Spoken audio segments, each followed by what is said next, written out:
감사합니다. 오늘도 우리를 모아주시고 이렇게 하나님을 섬길 수 있는 은혜를 베푸심을 감사합니다.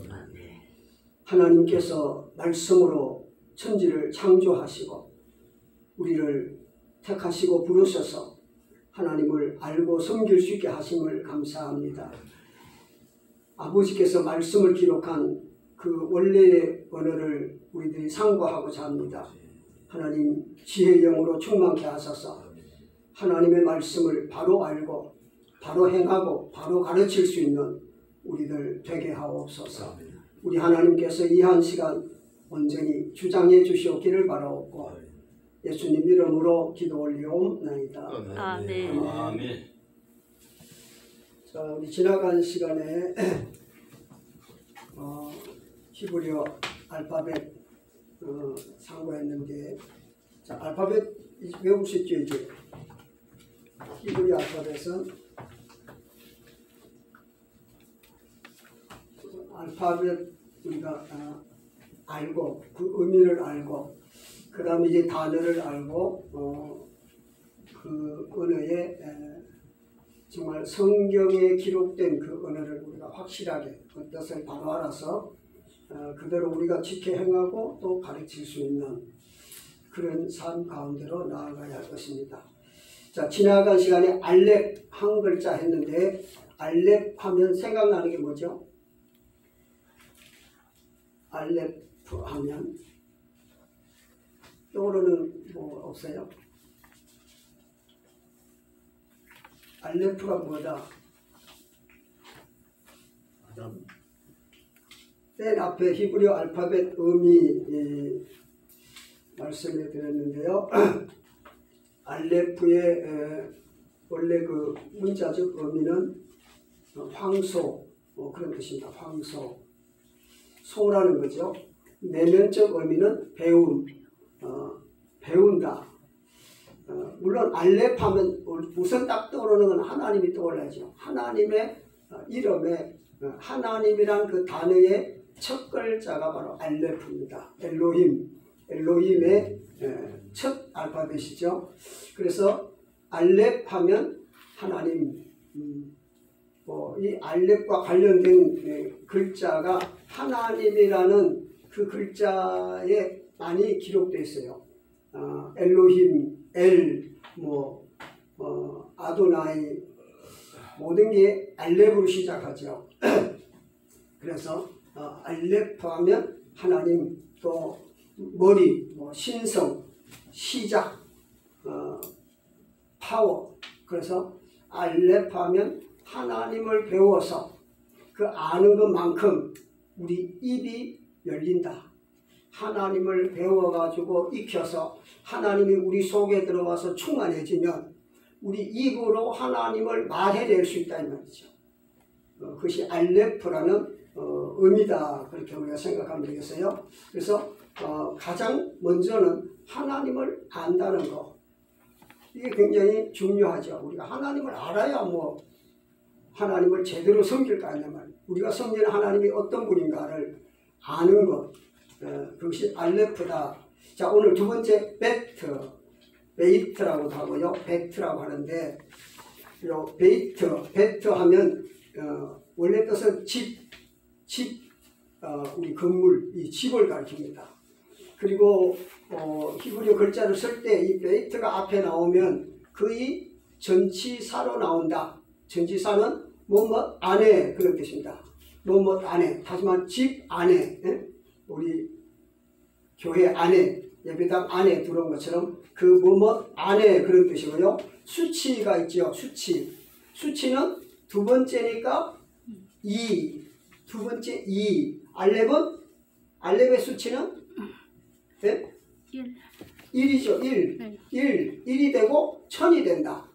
1과 1000, 알렙은 특별한 거죠. 하나님의 숫자는 1도 되고 1000도 된다. 1과 1000. 그 다음에 이제 오늘은 베트니까 두 번째니까 두 개. 요거 기억하시면 되고요. 음가는 알렙은 음가가 뭐죠? 네? 음가. 우리가 음을 내는 그 값이 알렙은 무금입니다. 소리가 없다. 뭐 표현할 수가 없어요. 하나님은 영이시니까 우리가 정말 무엇으로 말해낼 수 없다. 그래서 하나님의 이름은 원래가 말을 할 수가 없는 거예요. 음가가 없어요. 그런데 이 베이트는 비읍이다. 음가를 잘 아는 게 필요하고 수치를 잘 아는 게 필요해요. 히브리 알파벳은 수치, 음가, 그 의미 이것을 잘 알아야 그 단어의 의미를 잘 우리가 알아낼 수 있어요. 다시 말합니다. 베이트는 의미는 집이다. 그 다음에 전지사로 쓸 때 뭐뭐 안에, 수치는 이라는 사실, 음가는 베트 했으니까 비읍이죠. 비읍. 그러니까 베트가 나오면 비읍으로 발음한다. 그렇게 생각하면 되겠습니다. 비읍입니다. 자, 성경의 맨 첫 번째 글자가 뭔지 압니까? 창세기 1장 1절 첫 번째 단어 베레시트죠. 베레시트. 이 첫 번째가 베트입니다. 베레시트. 자, 이 뜻은 태초, 처음, 시작 뭐 그런 뜻입니다. 처음, 시작. 시작이 있어야 뭐가 있지 않겠어요?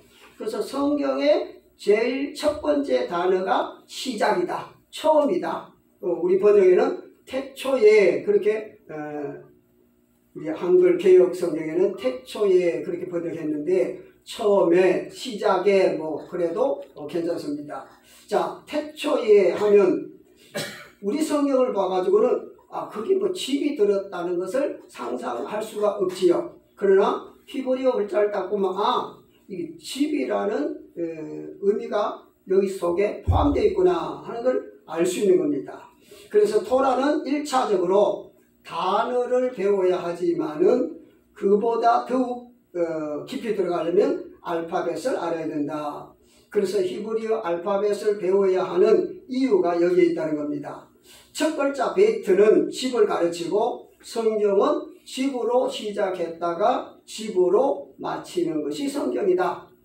창세기 1장 1절 첫 단어가 베이트, 집으로 시작하고 요한계시록 끝에 가면 천년왕국의 정말 하나님 나라 왕국의 집으로서 완성되는 그런 모습을 우리에게 보여준다. 그래서 성경은 전부 어떻게 보면 집에 관한 것이다. 왜? 우리 사람이 살아가는 데 있어서 집만큼 중요한 게 없다.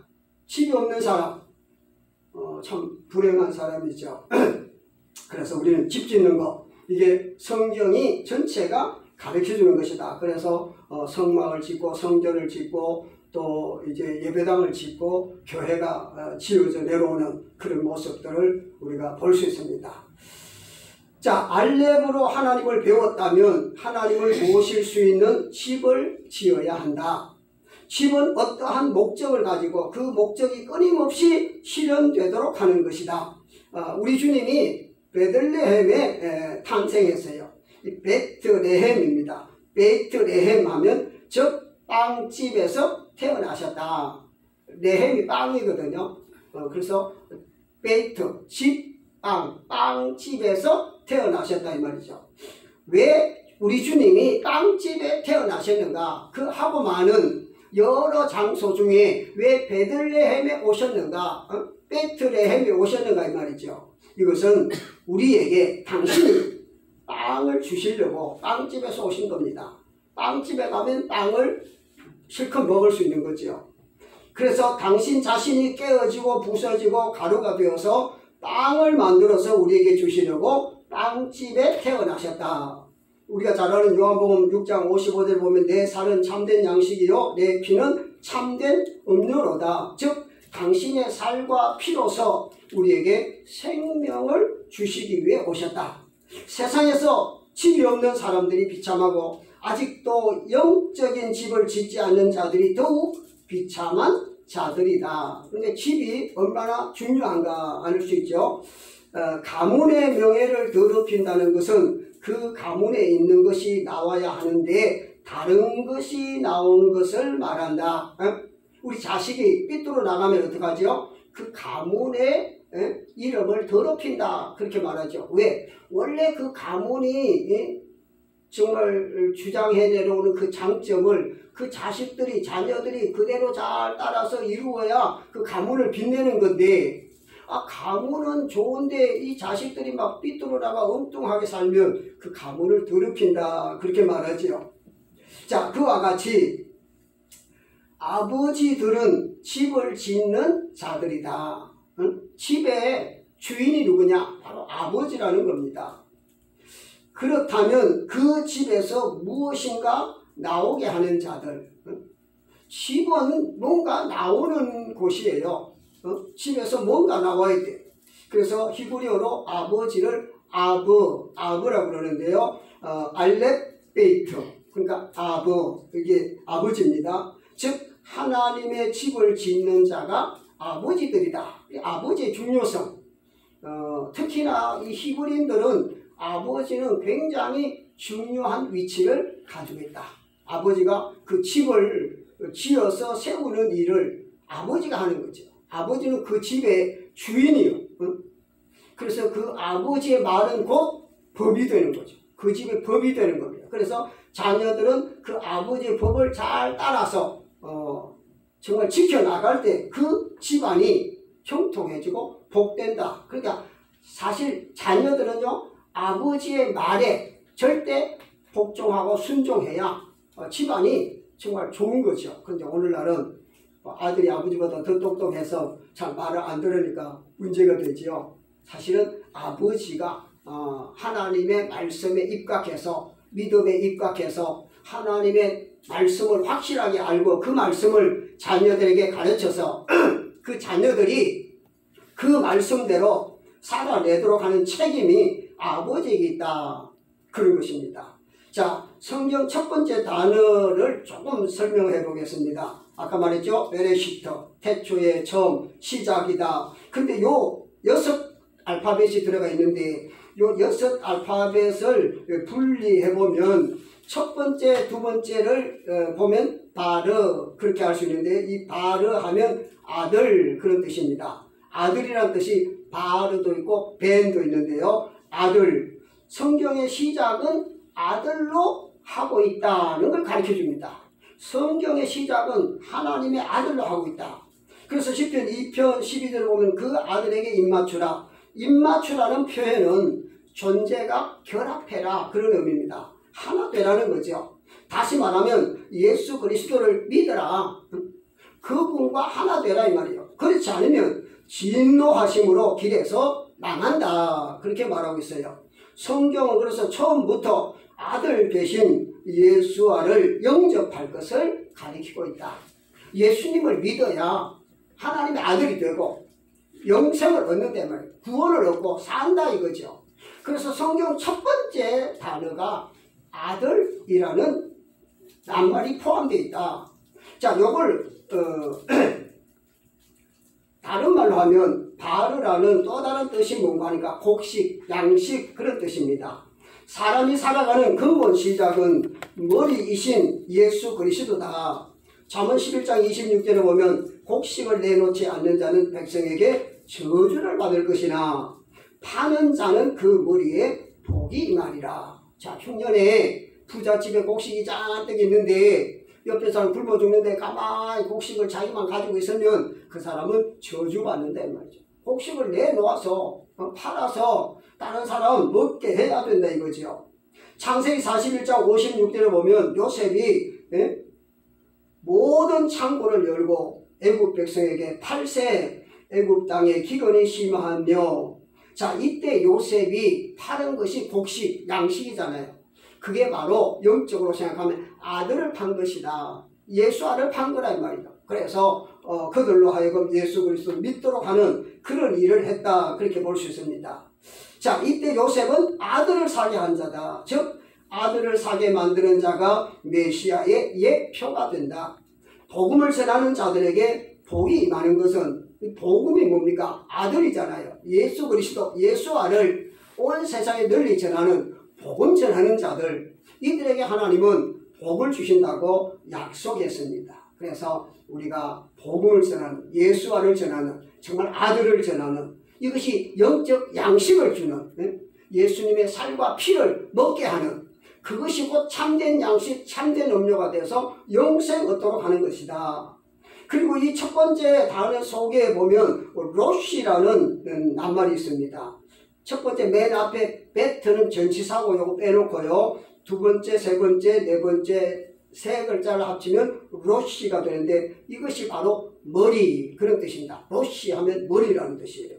자, 교회의 머리가 되신 예수 그리스도를 말씀하고 있는 거죠. 모든 일에서 머리를 모르고는 일을 바로 할 수 없다. 그래서 흔히 일을 잘하는 사람은 일 머리를 잘 튼다, 그렇게 말해요. 우리 시골에서 농사 지을 때도 일을 잘하는 사람이, 뭐 큰 일을 잘하는 사람, 일 머리를 잘 트는 사람이 일을 잘한다 이 말이에요. 일 머리를 모르면요, 아무리 막 힘이 좋고 막 열심히 해도 일이 제대로 안 되는 거죠. 일의 머리를 알아서 그 일을 착착 처리를 해야 그 일이 잘 된다는 거죠. 그래서 모든 일에 있어서는 머리가 중요하다. 머리가 없으면 뭐 중간에 몸통, 꼬리 별 의미가 없다는 거죠. 머리가 있어야 모든 것이 바로 된다 하는 걸 알 수 있습니다. 성경에서 예수 그리스도를 알지 못하면 아무 의미가 없다. 성경을 아무리 많이 읽어도, 아무리 막 외워도 성경 속에서 예수를 발견하지 못하고 예수 그리스도를 만나지 못하면 그거는 성경 아무리 많이 알아도 의미 없다. 지금 유대인들이 성경을 다 외우잖아. 토라를 외워요. 그들은 몇 살만 되면 토라를 다 외워요. 우리가 말하는 모세오경, 이걸 다 외운다고요. 그런데 그 속에서 예수님을 만나지 못한다면 그 의미가 없다는 거죠. 성경이 가르쳐주는 모든 말씀이 예수를 가르치는데 그걸 모르면 무슨 의미가 있냐 이 말이에요. 그래서 요한복음 5장 39절에 그렇게 말씀하죠. 너희가 성경에 대해서 영생을 얻는 줄 알고 성경을 상고하거니와 성경이 곧 내게 대하여 증거하는 것이로다. 성경이 누구에 대해서 말씀하느냐? 바로 예수에 대해서, 예수 그리스도에 대해서 말씀하고 있다 하는 걸 가르쳐주고 있는 거죠.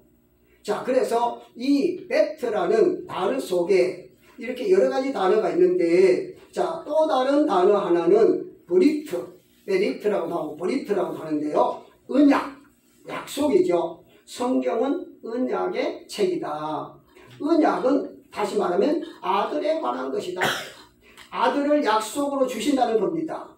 아들이 하나님의 손으로 완성하는 것이 언약이다. 응? 하나님의 약속을 지키는 것이 성도의 삶인 것처럼 이 언약, 약속을 지켜야 사는 거죠. 이걸 언약을 깨뜨리면요 죽는 겁니다. 이 언약이라는 낱말 속에는 그 뜻인 카락터라는 게 있는데 이건 잘라버린다는 거죠. 언약을 세울 때 창세기 보면 아브라함과 하나님 언약을 세울 때 짐승을 잡아서 쪼개놓고 그 사이로 지나가는 겁니다. 그러면 언약을 파괴하는 사람은 이 짐승처럼 잘라질 것이다. 쪼개질 것이다. 그럼 죽는다 이거죠. 그래서 하나님은 당신이 언약을 하시고 반드시 그걸 지키시는데 우리가 그 언약을 파괴함으로 말미암아 안 지킴으로 말미암아 우리는 죽은 거예요. 그런데 우리 주님이 우리 대신 죽으시고 우리를 살려주신 거잖아요. 이게 얼마나 감사하냐면, 그래서 하나님의 언약은 하나님 당신이 반드시 지키신다. 우리하고 약속하신 모든 하나님의 말씀은 하나님 당신의 전능의 힘으로 완성하시고 지키신다. 하나님이 이루신다는 거죠. 성취하신다는 겁니다. 그래서 우리는 그 하나님을 믿고 우리가 말씀대로 살면 그 말씀이 우리 삶 속에서 성취되는, 이루어지는 것을 우리가 체험할 수 있다. 오늘 많은 성도들이 왜 신앙생활에 힘이 없는가? 자기를 통해서 이루어지는 하나님의 말씀의 성취를 맛보지 못하기 때문이다. 왜? 말씀대로 살지 않기 때문이다. 언약을 지키지 않기 때문이다 이거죠. 자, 그리고 이 베르시트 속에 라브라고 할 수 있는데 그 베트와 레시를 바꾸면요. 요거 라브는 풍성함, 많다 그런 뜻인데요. 아들 안에 풍성함이 있음을 가르쳐줍니다. 골로새 2장 3절을 보니까 그 안에는 지혜와 지식의 모든 보화가 감추어져 있다. 하나님 아들 안에는 모든 것이 들어있습니다.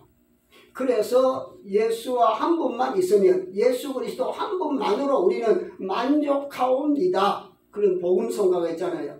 예수 한 분만으로 만족합니다. 사실은 세상에 아무것도 없어도 주님만 있으면 하나님만 계시면 우리는 만족할 수 있고 그래서 항상 기뻐해라. 우리 어떻게 항상 기뻐할 수 있냐? 하나님이 계시기 때문에 다른 건 다 없어도 주님만 계시면 기뻐할 수 있다 이거죠. 남녀가 사랑할 때 아무것도 없어도 당신만 있으면 나는 만족합니다. 그와 같은 거죠. 우린 주님 한 분만으로 만족할 수 있다. 왜? 그분 안에는 진짜 모든 부요가 있으니까 모든 풍성함이 있다는 거죠. 그래서 우리 주님은 풍성하시고 부요하십니다. 요한복음 10장 10절 고린도후서 8장 9절을 참고하시기 바랍니다. 자, 그리고 이 낱말 안에 애쉬라는 말이 들어있는데요. 애쉬 하면 불이라는 것입니다. 예수 안은 불이시다. 내가 불을 땅에 던지러 왔다. 이미 붙었으면 내가 더 뭘 원하겠냐? 근데 너희들의 가정에 불이 안 붙었다 이 말이죠. 정말 우리에게 성령의 불이 타오를 수 있도록 사람은 다 불이 있습니다. 우리 사람 속에는 불이 있어요. 이 불이 꺼지면 죽는 겁니다. 우리 속에 불이 들어있잖아요. 그래서 따뜻하잖아요. 죽으면 어떻게 되죠? 시체가 사늘해지죠. 불이 꺼져버린 거죠. 하나님께서 우리 사람 속에 불을 넣어놓은 것입니다. 그래서 남자를 이시라고 하고요. 여자를 이샤라고 하는데 똑같은 불이라는 뜻이 들어있다는 거예요. 우리 사람 속에 그래서 성령의 불이 우리 속에 항상 뜨거워야 우리가 믿음 생활을 제대로 할 수 있다. 하나님의 말씀, 율법을 불이라고 했어요. 하나님의 말씀도 불입니다. 우리 속에 들어와서 우리를 뜨겁게 해야 돼. 말씀이 뜨거워져서 견딜 수 없어서 이 말씀대로 내가 살고 이 말씀을 전하고 말씀을 제대로 깨달으면 전하지 않을 수가 없잖아요. 저는 원래 목회자가 될 생각이 없었어요. 그냥 목사님들 보니까 뭐 어릴 때도 보니까 고생만 하고 우리 시골 장로교회 통합청인데 목회자들이 왔다가 시골교회니까 전도사님들이 주로 왔다가 1년 2년만 있으면 또 가고 또 왔다가 1년 2년만 가면 계속 장로님들이 주인이 돼가지고 목회자를 쫓아내. 그래서 목회자 되면 별로고 장로 되면 좋겠구나. 장로가 되어야 되겠다. 그런 생각을 가지고 있었어요. 그러다가 성경을 배우고 보니까 이건 장로가 중요한 게 아니고 이 말씀을 전해야 되겠구나. 그러려면 제대로 알아야 되겠구나. 그래서 목회자의 길을 걷게 됐는데 하여튼 우리는 우리 속이 좀 성령의 불, 말씀의 불이 우리 속에 충만해서 뜨거워서 견딜 수 없어서 입을 열어 이 복음을 전하는 일을 해야 될 것입니다. 자, 그리고 그 속에 바라 하는 단어가 또 들어있어요. 맨 앞에 세 글자를 합치면 바라가 되죠. 바라 하면 창조하다, 만들다 뭐 그런 뜻인데요. 무에서 유를 창조하신 하나님께서 천지를 창조하신 그 창조하다는 단어가 들어있고요. 그 다음에 아브라는 단어, 아까도 말했죠. 아버지라는 단어가 들어있고요. 첫 글자와 끝 글자를 합치면 바트 해서 딸 그런 뜻입니다. 바트는 딸이에요. 자, 이렇게 성경의 처음 단어에는 여러 가지 뜻이 들어있습니다. 한글 번역 성경에서는 전혀 찾아볼 수 없는 그런 여러 의미들이 성경 첫 번째 단어, 히브리어 성경 첫 번째 단어 속에 이렇게 많은 뜻이 내포되어 있다. 이 바트 하면요, 뱉은 집이고 타브는 완성, 십자가를 가리키는데 정말 하나님의 그 집을 완성하는 것. 이거 역시 딸의 사명이다. 딸들의 사명입니다. 딸이 집을 완성시키는 일을 해야 돼요. 자, 그 다음에 베트로 시작하는 글자를 좀 살펴보면요. 우리가 잘 아는 베라카 하면 복, 송축, 축복 뭐 이런 뜻이고요. 벤 아까도 말했지만 아들. 자, 아들의 사명이 뭐냐? 집을 세우는 겁니다. 근데 그 벤이라고 하는 아들이 예. 그 앞에서는 그 바르가 아들이고 예. 여기는 벤이 아들이한데 그 차이가 어떻게 돼요? 바르도 아들이고 일본에 예. 벤도 아들인데 둘 다 아들인데 예. 어떤 차이가 나는 거예요? 뭐 특별한 차이보다는 그 단어를 히브리어는 한 단어가 여러 가지 뜻이 있고 또 우리말 하나가 히브리어 여러 단어가 있어요. 그래서 좀 헷갈릴 수도 있는데 그 같은 아들이라도 쓰는 용도가 다른 거야? 뭐 그렇죠. 소리에 따라서 왜냐면 저 바르도 아들이고 벤도 예. 아들이면 예. 그 바르가 들어가는 아들 따르고 있고 벤이 들어가는 아들이 그 다른가? 똑같이 아들인데 이제 벤 하면 뭐 아들도 되고 자손도 되고 후손도 되고 뭐 그러기도 합니다. 근데 하여튼 예를 들어서 우리나라 찬양하다 이 한 단어는 우리는 찬양하다 하나지만 히브리어는 굉장히 여러 단어를 쓰고 있어요. 굉장히 노래하는 거, 찬양하는 것도 할렐루야도 찬양하다 그런 거죠. 쉬르하면 노래하다, 뭐 찬양하다. 이게 아무 때나 쓰고 싶으면 쓰는 건가? 아니면 어느 때는 발을 써야 되고 어떤 때는 벤을 써야 되고 그런 차이가 있는 거예요? 그건 잘 모르겠어요. 하여튼 히브리어는 그 한 단어가 여러 가지 뜻이 있고 또 여러 단어가 한 가지를 설명하는 그런 게 많이 있어요. 네, 알았습니다. 예. 앞으로 보면 그래 조금 헷갈리는 게 있는데 하여튼 여러 가지 뜻이 있다 알 수 있고요. 네. 그래서 벤 글자 그대로 보면 집을 뒤에 눈이거든요. 이 글자가 알파벳을 먼저 잘 알아야 되는데 눈 소피터 소피라고 그래가지고 눈이라는 글자가 단어 중간에 오면 이렇게 쓰거든요. 니은처럼 아니 니은이 아니죠. 뒤끝에 가로가 짧은 디귿입니다. 그런데 단어 끝에 오면 길게 얻는 거죠. 맨 앞에 그 알파벳 보면요.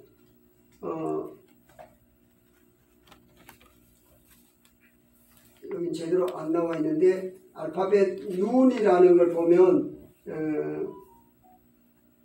이쪽 오른쪽 맨 위에 이게 눈인데요. 이 글자를 끝에 쓸 때는 그 옆에 이렇게 쭉 길게 뻗어놨죠. 예, 그렇게 쓴다. 이 끝에 쓰는 그 글자 끝에 오면 쓰는 방법이 다른 그런 글자가 있다 하는 걸 참고하시기 바랍니다. 자, 이렇게 해서 아들은 집을 세운다. 집에 대해서 신실한 자가 아들이다. 다시 말하면 집의 규정을 세우는 자가 아들이다. 그래서 이 벤이라는 말은 바나에서 왔는데 바나 하면 세우다, 건축하다 그런 뜻에서 온 것입니다. 그래서 인자는 벤 아담이다. 아담의 아들이다 이 말이죠. 그 아담 제2 아담이죠. 모든 것을 세우는 자이시다. 네, 그렇게 볼 수 있습니다. 그 다음에 바카르 하면 장자고요. 바라크 하면 복인데 나를 주관하는 것이 내 속의 장자 곧 머리가 될 때 복이 임한다는 겁니다. 예수 그리스도가 내 안에서 목표가 되어서 집을 짓는 것이 진짜 복된 것이다. 내가 그리스도 안에 그리스도가 내 안에 있는 이것이 진짜 복이다. 이 바라크 복이란 말은 무릎을 꿇다 그런 뜻도 있는데요. 무릎을 꿇어야만이 우리가 복을 받을 수 있다. 무릎 꿇는 거 그런 뜻이 들어있습니다. 이 바라크 복이라는 글자 속에요. 자, 그 다음 넘어갑니다. 이거 뭐 일일이 설명하면 시간만 걸리니까. 세 번째 단어 긴멜이라고 나오고 기멜 그런데 긴멜. 자, 이 긴멜은 세 번째니까 수치가 3이겠죠. 세 번째 오니까 3입니다. 수치는 3. 뜻은 낙타. 표면적 뜻은 낙타입니다. 낙타 알죠? 이면적 뜻은 보다 달려가는 무릎. 낙타는 광야를 잘 건너가죠. 사막길을 잘 갑니다. 그리고 젖을 때다 그런 뜻이 있어요. 젖을 때다. 우리가 젖 먹다가 이제 젖될 때가 되면 젖을 떼야죠. 젖을 떼면 어떻게 되느냐? 자유의지가 부여된다. 젖 먹을 때는 엄마한테 붙어 있어야 되지만 젖 떨어지면 이제 지멋대로 막 돌아다니는 거잖아요. 자유의지가 돼요. 그리고 보상, 징계 그런 뜻이 있습니다. 그리고 수치는 삼이다. 삼. 음가는 뭘까요? 음가. 김멜 하니까 기역입니다. 기역. 음가는 김멜이 앞에 나오면 기역으로 발음한다. 그렇게 하면 되겠어요. 자, 알레프는 아버지의 사역이고 베트는 아들의 사역이고 김멜은 성령님의 사역이다. 낙타의 사역은 운송수단이죠. 짐을 옮기는 그런 일을 하는 겁니다. 특히 집을 짓는 데 필요한 모든 것을 다 실어 나르는 역할을 하는 것이 김멜의 역할이다. 낙타처럼 무릎을 꿇고 기도하는 삶을 사는 것이 김멜의 삶이다. 그러기 위해서는 젖을 떼야만이 자유의지를 가지고 살아갈 수 있습니다. 그래서 이삭이 젖을 뗄 때 잔치를 했어요. 아브라함이 이삭 젖 떼는 날에 잔치를 배설한 것처럼 젖을 뗀다는 것은 이제 자유의지를 가지고 자유롭게 자기가 선을 택하고 살아갈 수 있는 그런 위치에 올라갔다. 그렇게 볼 수 있어요. 세상적인 보상이 거짓임을 알아야 악을 끊고 선을 택하는 자유의지를 발휘할 수 있다. 동사는 보답하다, 선을 베풀다, 젖을 떼다 그런 뜻이고요. 명사로 할 때는 낙타, 은혜, 자비, 보상, 행위 그런 뜻이었어요. 한 단어 속에 뜻이 너무 많아서 우리가 좀 애로사항이 있어요.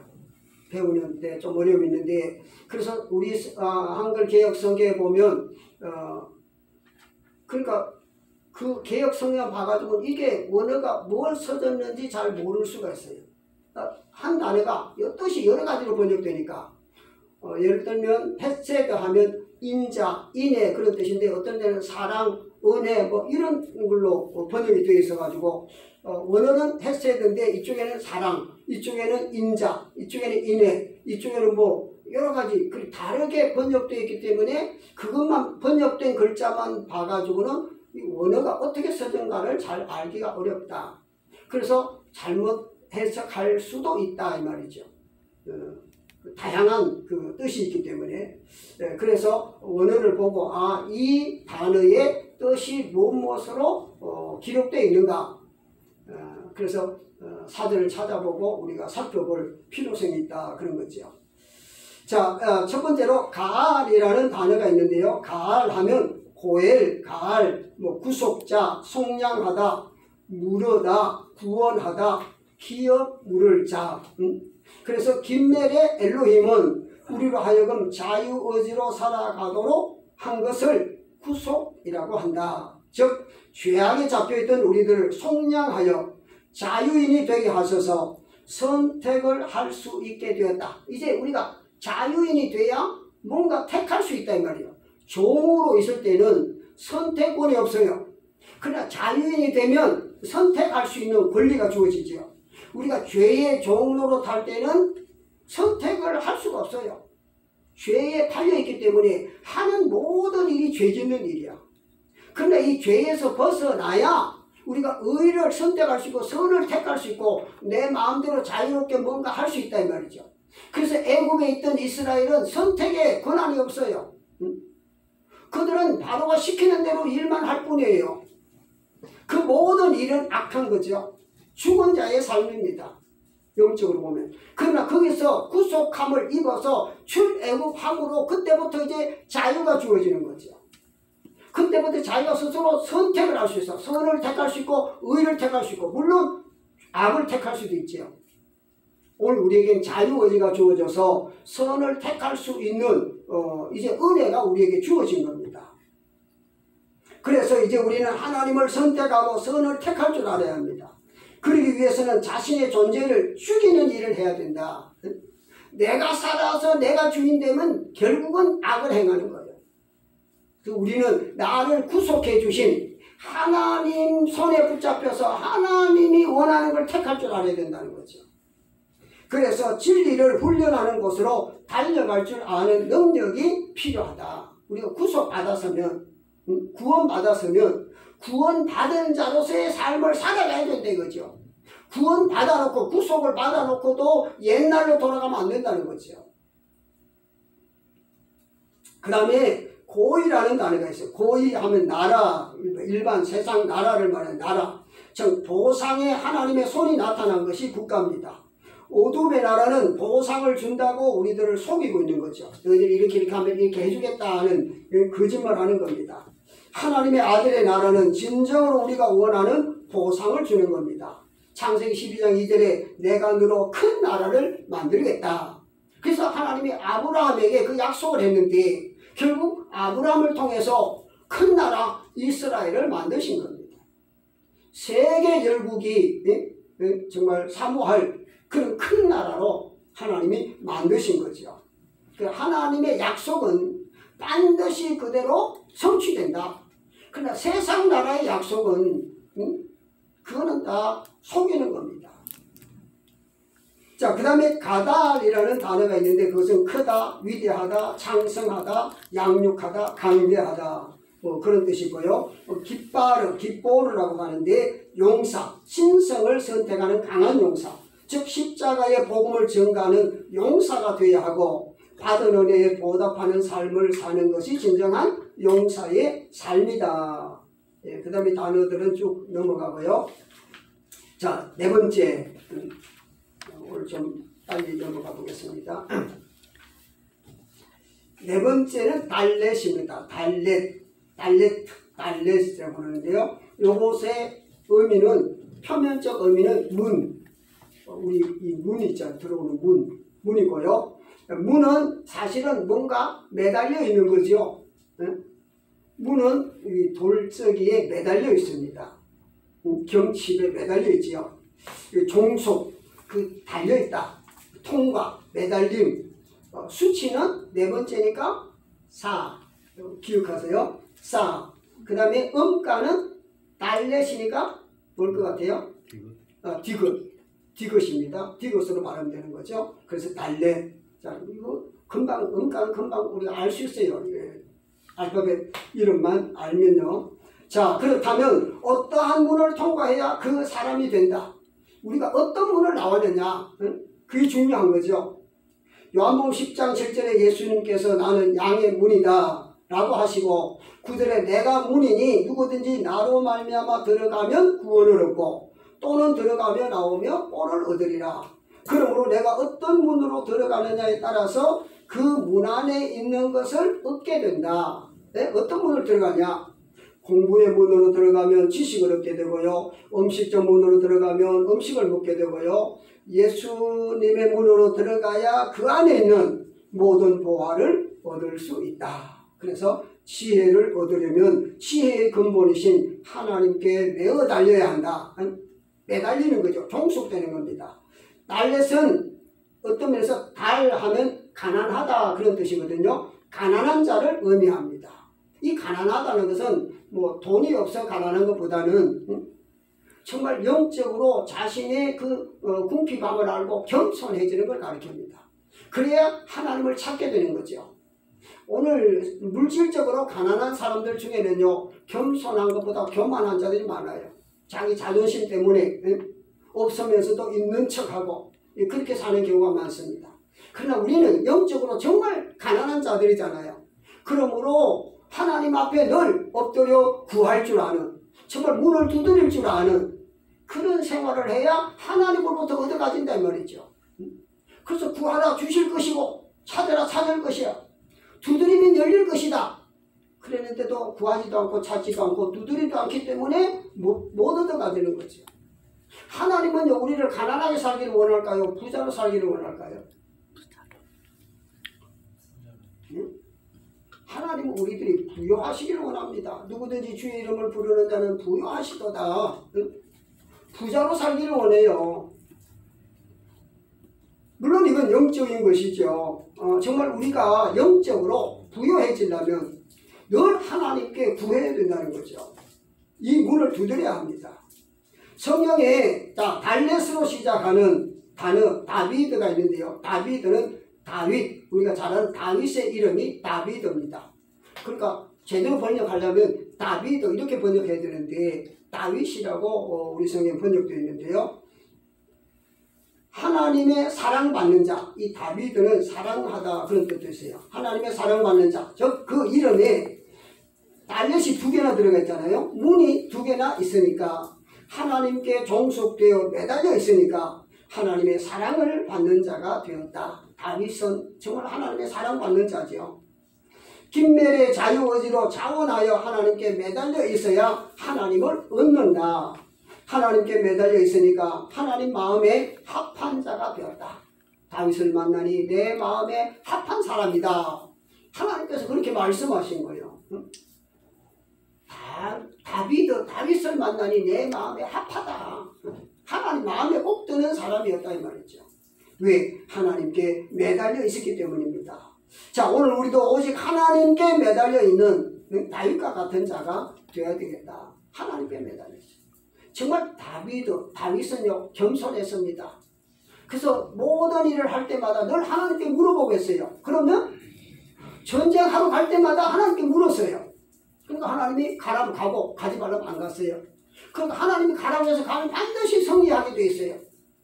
이 다윗의 역사를 쭉 보면요 진짜 뭘 할 때마다 하나님께 묻는 일이 있었어요. 그 하나님은 그의 기도를 들으시고 응답해 주시고 승리하게 했어요. 그래서 다윗은 위대한 용사요 위대한 왕이 됐잖아요. 근데 남은 다윗이 하나님께 묻지 않고 한 일이 있어요. 뭐 할 때 안 물었을까요? 인구조사. 네? 우리 아내를 취할 때 하나님께 안 물어보고 했어요. 자기 멋대로 자기가 왕이라고.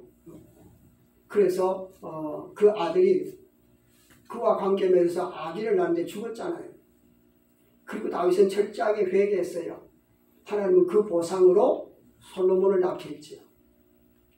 그러니까 죄를 범해도 철저하게 회개하고 바로 서면 하나님은 다시 은혜를 베풀어 주신다 하는 걸 알 수 있습니다. 자, 달렛으로 시작하는 또 다른 글자는 다트, 우리가 아는 지식, 알다 그런 뜻입니다. 창세기 2장 17절에 선과 악의 지식나무의 열매를 먹지 말아야 한다 그랬는데 먹었잖아요. 선과 악에 대하여 자기가 결정하는 것이 문제입니다. 자기가 하나님이 되려고 하다가 망한 겁니다. 다트는 완성을 보는 눈이다. 진짜 안다는 것은 완성을 볼 줄 아는 눈이 있어야 제대로 아는 거다 그런 거죠.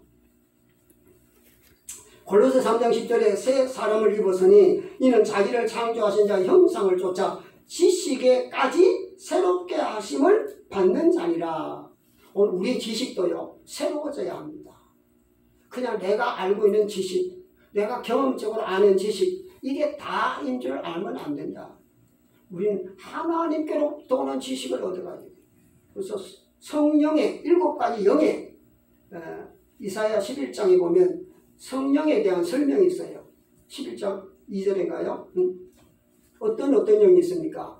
지혜의 영, 총명의 영, 모략의 영, 재능의 영, 지식의 영, 여호와 경외하는 영. 여호와의 영은 이렇다 하고 설명해 주는 말씀이 있습니다.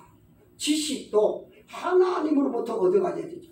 위로부터 난 지혜, 이것이 규정하지 나에게서 나오는 지식은 올바른 지식이 아니다 하는 걸 알아야 합니다. 그래서 지식에까지 새롭게 하심을 받는 자가 돼요. 이러한 지식이 있어야 문을 찾고 들어가게 됩니다. 문으로 들어가지 않고는 결코 그 안에 있는 것을 취할 수 없다. 문으로 들어가지 않는 자는 도둑이죠. 다윗의 문과 예수님의 문으로 들어가야만이 구원을 얻을 수 있다 하는 것입니다. 자, 그 다음에 이 달렛으로 시작하는 단어 데레크라는 말인데 이것은 길, 도 그런 뜻입니다. 내가 곧 길이요 진리요 생명이니 나로 말미암지 않고는 아버지께로 올 자가 없다. 여기 내가 곧 길이다 하는 말이 데레크라는 단어를 씁니다. 우리가 잘 아는 다바를 하면요 말씀, 하나님의 말씀이죠. 물건, 일, 그런 뜻입니다. 근데요, 하나님의 말씀이요, 하나님의 말씀이 아닌 내 말을 하면 이 말이 바꿔지면 전염병, 그런 뜻이 돼요. 나바르가 데베르가 되면요, 전염병, 악질, 애굽에 내린 재앙 중에 그 질병 있잖아요. 그걸 데베르라고 썼습니다. 그 다음에 다바크 하면요, 합하다, 붙다, 혼인하다, 밀착되다, 붙들다, 매달리다, 그런 뜻이요. 우리가 흔히 아는 본드 있잖아요. 본드. 한번 딱 달라붙으면 절대로 떨어지지 않는 강력 본드. 이 다바크라는 단어를 씁니다. 남녀가 붙으면 한 몸 되는, 창세기 2장에 남자가 부모를 떠나 아내와 결합할 때 하나 되는, 다바크 한단 말입니다. 딱 달라붙어요. 하나 되는, 한 몸 되는, 그런 의미가 있습니다. 그 다음에 쭉 그냥 살펴보시고요. 넘어가겠습니다. 다섯 번째, 해라는 단어예요. 해. 자, 이 해는요, 표면적인 뜻은 숨구멍, 숨 쉴 수 있는 구멍, 창문을 가리키죠. 호흡, 실존, 보다. 창문이 있으니까 바깥을 볼 수 있잖아요. 보다. 생명을 주다. 우리 기도하는 것. 또 그런 여러 가지 뜻이 있습니다. 수치는 다섯 번째니까 다섯, 오지요. 그 다음에 음가는 뭘까요? 해니까 히읗. 자, 이것은요, 숨을 쉬는 것은 살려고 하는 것이고 살아있다는 증거입니다. 우리가 숨 쉬고 있는 게 살아있는 거죠. 숨 못 쉬면 죽은 겁니다. 숨을 쉬는 것은 숨 쉬는 것의 본질은 자기의 생명을 남에게 주는 것이다. 사실은 우리가 살아있다 하면 뭔가 줘야 돼요. 주는 자가 살아있는 자예요. 받기만 해가지고는 결국 죽는 겁니다. 주는 역할을, 이 숨은 내쉬고 들이마시고 들숨과 날숨, 이걸 잘 해야 되는 거죠. 그래서 우리가 헤이 하면 누굴 부르는 건데 보라는 뜻이 있고요. 옆 사람에게 헤이 하면 뭔가 불러서면 뭔가 줘야 된다는 거죠. 사람이 참 어려울 때가 언제냐? 인생이 꽉 막히고 답답할 때는 줄 것이 없을 때다.